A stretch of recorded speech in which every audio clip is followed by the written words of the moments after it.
Ito ang reading mo, Libra. Welcome back to our channel. Naway nasa mabuti kayong kalagayan while watching the channel. This is a general reading. Kayo nang bahalang magpalit-palit na situation nyo sa reading ko.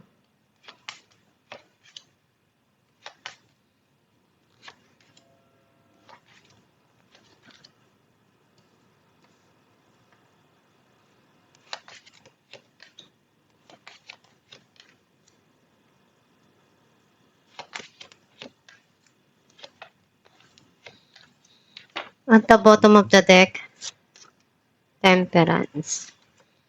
I feel like yung nasisense ko na energy mo, andun yung mga bagay na tinatry mong ibalanse, yung mga dumarating sa buhay mo right now.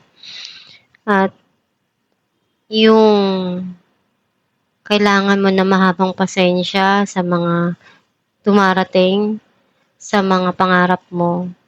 Minsan iniisip mo na, bakit ganun? Ginagawa ko naman lahat ng paraan. Pero bakit hindi ko nakukuha ko ano yung para sa akin? Basta magdasal ka lang palagi and nandyan ang tulong para sa'yo. Ibibigay din ng Diyos kung ano yung para sa'yo.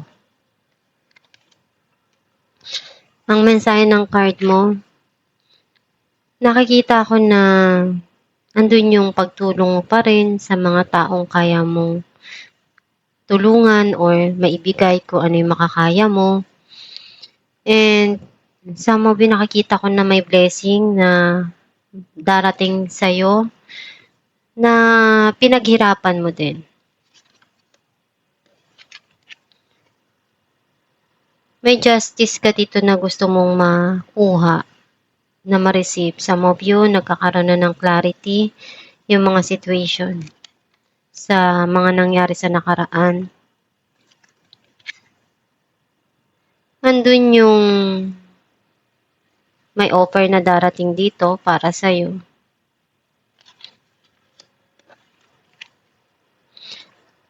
Pinag-iisipan mo kung ano pa ba yung pwede mong gawing paraan para mapaunlad yung financial mo. Iniisip mong mag-invest para mag-grow yung kita mo, yung pera mo, o yung trabaho mo.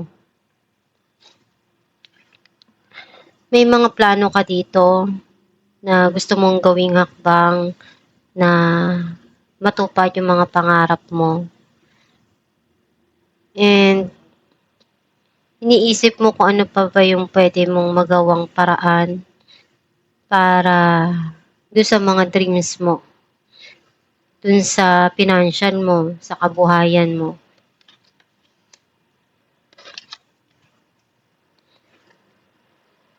Gagawin mo lahat ng makakaya mo para makuha mo kung ano yung gusto mo, para matupad mo yung mga pangarap mo.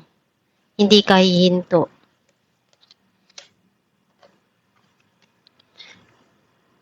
Meron ditong darating na wish na talagang matagal mo nang gusto na makuha at ibibigay na sa'yo. Unti-unti ka naman na nagiging okay. Andun din yung pananalig mo. And gagawin mo lahat ng makakaya mo para matupad mo yung mga pangarap mo. Clarify natin ang Six of Pentacles. King of Wands and Death. Meron parating dito na changes para sa'yo. Andun yung nananatili ka pa rin na tumutulong hanggat kaya mo. Kasi passion mo yun.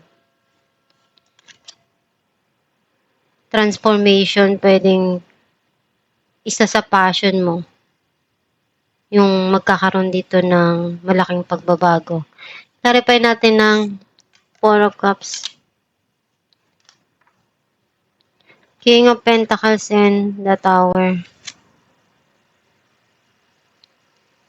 Itong tao na to, may offer siyang gustong ibigay sa'yo.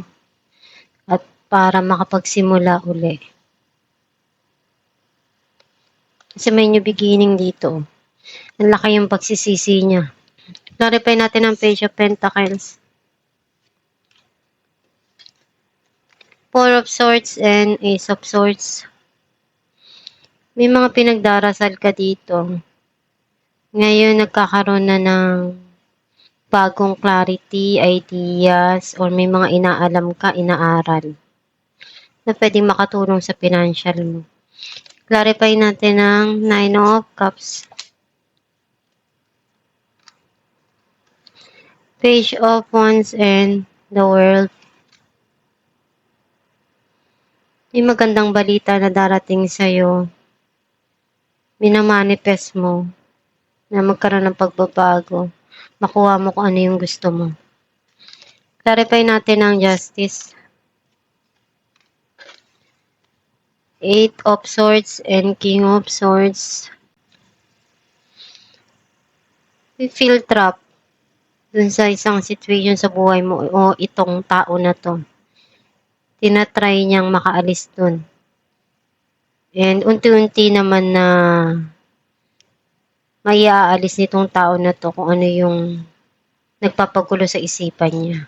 O pwedeng ikaw din to. May mga bagay lang na nagpapagulo sa iyong isipan, sa iyong sarili. At magkakaroon naman ng clarity doon. Kaya may aalis mo rin yung sarili mo doon. Naripay natin Queen of Pentacles. The Lovers and Five of Swords. May changes dito na darating pagdating dito sa paglalaanan mo ng panahon at oras mo sa mga taong mahal mo. Clarify natin ang Seven of Wands. Justice and Nine of Swords. Kailangan mo lang talaga na balanse yung mga nangyayari at dumarating sa'yo. Kasi sometimes, hindi mo nakakayanan. May mga sitwasyon na dumarating sa'yo na nagpapalungkot sa'yo. And unti-unti naman na magkakaroon ng justice kung ano yung mga nangyari sa nakaraan para sa'yo. Kasi yun lang yung tanging hinihintay mo na kasagutan. Clarify natin ang Queen of Wands. Temperance and Ten of Cups.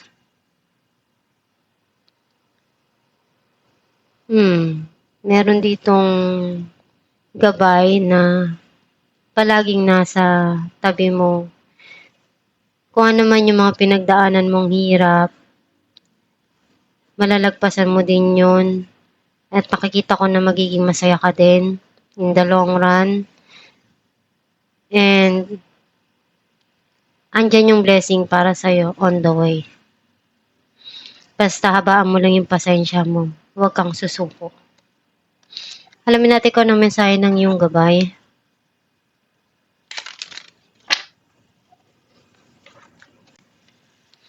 Relationship. Your primary relationship is with yourself and God, and every other relationship follows from there to attract, heal, or balance, or a relationship. Then snuggle more closely with your loving Creator.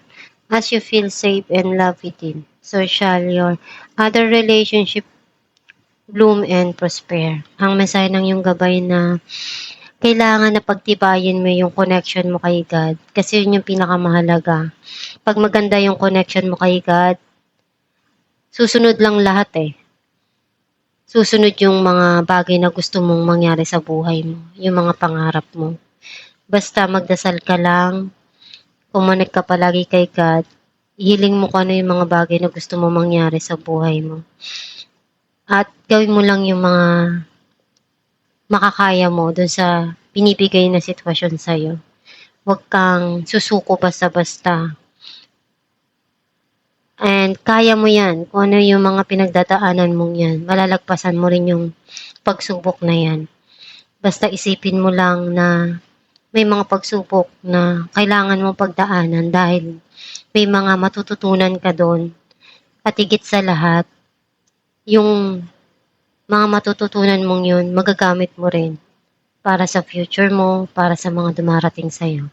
At itong yung reading Libra, kung nakaresonate ka, kindly comment down below. Thank you for watching.